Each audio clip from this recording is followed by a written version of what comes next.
د وجود د دفاعي سیستم قوي کوونکي خواړه. د بدن دفاعي سیستم ډیر پیچلی دی.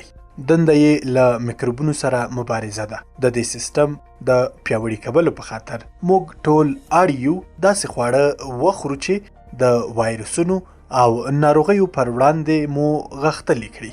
دلته په دې ویډیو کې هغه خواړه درپېژنو چې د بدن دفاعي سیستم مو پیاوړی کوي.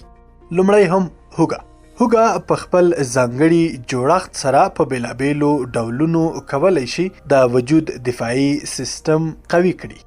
ماګنیز، ویټامین B6، ویټامین C، سیلینیوم، فایبر، کلسیم، مس، پوتاشیم، اوسپنه، ویټامین B1 لري. د ویروس، باکتریاوو، میکروبونو او التهاب ضد ده. هایپرټیشن یا د وینې د لوړ فشار، د زړه او د مزغو د سکتګۍ مخنیوي کوي. الیسین لري او د وجود مضره باکتریاوې له منځه وړي. پوستکی او ویښتانو ته ګټه لري. هغه کسان چې پر انفلوئنزا اخته شوي وي د ناروغۍ کچه یې راټیټوي. د کرونا د مخنیوي په خاطر هم د ورځې یو پلی تازه هوږه باید وخورئ. دوهم، زنجبیل یا سونډ د عفونیت ضد دی. له الزایمر یا د حافظې له کمزورۍ مخنیوی کوي. د ریزش، سینه دردۍ پر وخت یې وخورئ. د سرطان ضد دی. د هوا پر وړاندې حساسیتونه کموي. د عضلاتو درد، دیابت یا شکر، د زړه ناروغۍ، زړه بدوالي یا کانګې، هضمي ګډوډیو او کولیسټرول ته ګټه لري او په ښځو کې د میاشتنیو مریضیو دردونه کموي. خو نجونې دې په میاشتني مریضیو کې نه خوري. ویښتان قوي کوي او د سر پخه ورکوي. د کرونا د مخنیوي په پار دا طبي انټي وایروس تازه وخورئ. سره بانجان اسید فولیک، ویټامین A او C لري. کلسیم، فسفر، پوتاشیم، سودیم، لږه اوسپنه، مس، فایبر پکې شته. په کمه اندازه ویټامین B3، ویټامین B2، ویټامین B1 او ویټامین B15 لري.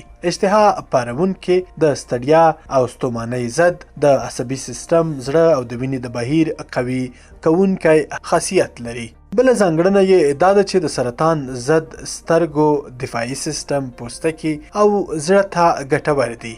ویټامین C دفاعي سیستم پیاوړی کوي، زړه ته ګټه لري. د ارثي ستونزو کمول، د سترګو د ناروغیو مخنیوی، د پوستکي د ګونځې کېدو مخنیوی، له انفلوئنزا سره مبارزه، د روحي فشارونو کمول، د سرطان ښه کول، د مغزي سکتې په مخنیوي کې ګټورې دي.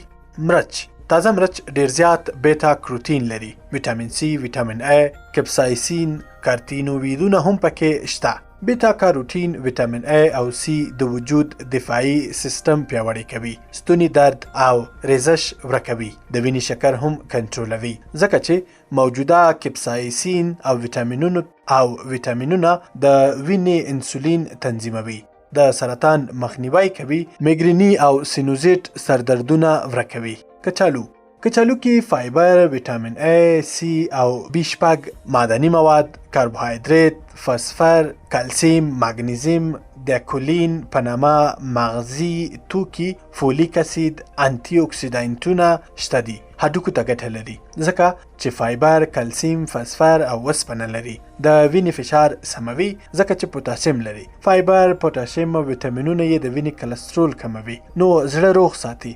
اسید فولیک یې د سرطان مخنیوی کوي. فایبر یې خواړه ژر هضموي او وزن کنټرولوي. د وجود دفاعي سیستم پیاوړی کوي. وریجې مضر غوړ، کلسترول او سودیم نه لري نو وزن نه ډیروي. چې سپورې پخې شي سودیم یې کم دی نو د وینې فشار سموي. نه محلول فایبرونه لري نو له سرطان مخنیوی کوي. طبي انټي اکسیډانونه یعنی ویټامین C، A، فونولیک او فلانوید لري. له الزایمر مو ساتي. سربیره پر دې د وجود دفاعي سیستم ځواکمنوي. لوبیا ډیر زیات پروتین او ویټامینونه یعنی B، C او D لري. فایبر پکې شته. ډیر زیات انټي اکسیډانټونه لري چې له سرطان مو ساتي. پیاز د وجود د پیاوړي کولو لپاره ډیر شیان لري لکه ویټامین C، B او A. فسفر، کلسیم، پوتاشیم، سودیم د سرطان مخنیوی کوي. سور پیاز د سینې او کولمو سرطان ورکوي. د کرکټین په نامه انټي اکسیډانټ پکې دي چې د زړه د ناروغیو مخنیوي کوي، د سړې هوا له کبله ناروغي ورکوي، د معدې له ټپ او التهاب مو ساتي، د وجود مقاومت لوړوي. هیره دې نه وي چې دا او دې ته ورته خواړه تاسو د وایرسونو پر وړاندې غښتلي کوي چې باید ځینې یې تازه په تازه وخورئ.